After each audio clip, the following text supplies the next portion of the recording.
നമസ്കാരം. റാഫ്റ്റോ ക്രിക്കറ്റിലേക്ക് എവർക്കും സ്വാഗതം. അവസാന ഓവറിൽ ജയിക്കാൻ RCBക്ക് 20 റൺസ് വേണമായിരുന്നു. ദിഗ്വേഷ് റാത്തിയാണ് പന്തെറിഞ്ഞത്. 10 റൺസ് മാത്രമാണ് വിട്ടുകൊടുത്തത്.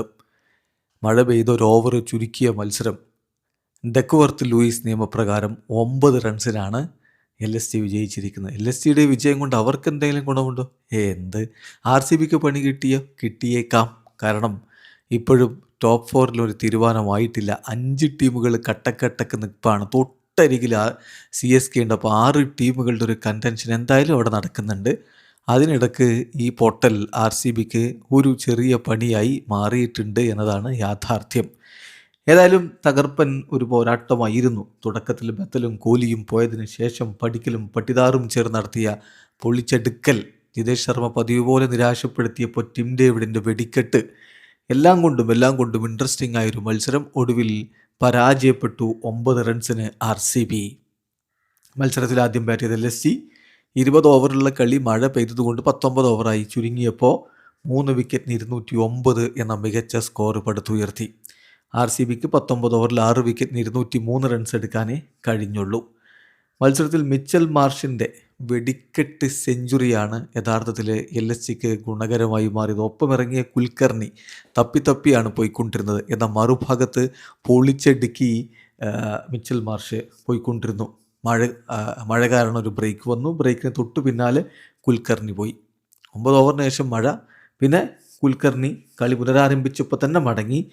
ആ സമയത്ത് 10ാമത്തെ ഓവർ തുടങ്ങുന്ന ഘട്ടത്തിൽ 95 റൺസ് LSGയുടെ ബോർഡിലുണ്ടായിരുന്നു. പക്ഷേ കുൽക്കർണി ആകെ അടിച്ചത് 17 റൺസാണ്. 24 പന്തിൽ നിന്ന് 17 റൺസുമായിട്ട് കുൽക്കർണി കൃണാൽ പാണ്ഡ്യയുടെ പന്തിൽ രജത് പട്ടിദാർ പിടിച്ചു മടങ്ങി.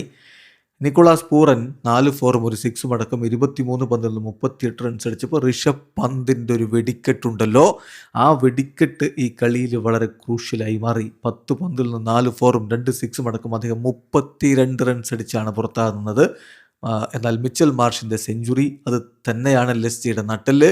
56 പന്തിൽ നിന്ന് 9 ഫോറും 9 6 അടക്കം 198.21 സ്ട്രൈക്ക് റേറ്റിൽ 111 റൺസാണ് അദ്ദേഹം അടിച്ചത്. ഏതായാലും പന്തിൻ്റെ ആ കമിയോ കൂടി ചേർന്നപ്പോൾ നല്ലൊരു സ്കോറായി 209 റൺസ്. മറുപടി ബാറ്റിങ്ങിൽ ജേക്കബ് ബത്തൽ ഫിൽസാൾട്ട് പരിക്കേറ്റ് പുറത്തായതിന് ശേഷം ലഭിച്ച അവസരങ്ങൾ വേണ്ട വിധത്തിൽ ഉപയോഗിക്കാൻ പറ്റുന്നില്ല ജേക്കബ് ബത്തലിന്.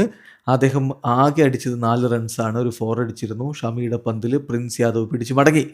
കോഹ്ലിയുടെ സ്റ്റമ്പ് ഇളക്കി കളഞ്ഞു പ്രിൻസ് യാദവ്. സ്റ്റമ്പ് അങ്ങ് പറിച്ചിട്ടു. അതൊരു സൂപ്പർ ജം ഓഫ് എ ഡെലിവറി ആയിരുന്നു. കോഹ്ലി 2 പന്തിൽ നിന്ന് ഡെക്കായിട്ടാണ് മടങ്ങിയത്. ദേവദത്ത് പടിക്കൽ 25 പന്തുകൾ 3 ഫോറും ഒരു 6 അടക്കം 34 റൺസ് കൗണ്ടർ പഞ്ചിന് തുടക്കമിട്ടു. രജത് പട്ടിദാറിൻ്റെ ഷോ 31 പന്തുകൾ 3 ഫോറും 6 സിക്സറും അടക്കം 61 റൺസ്.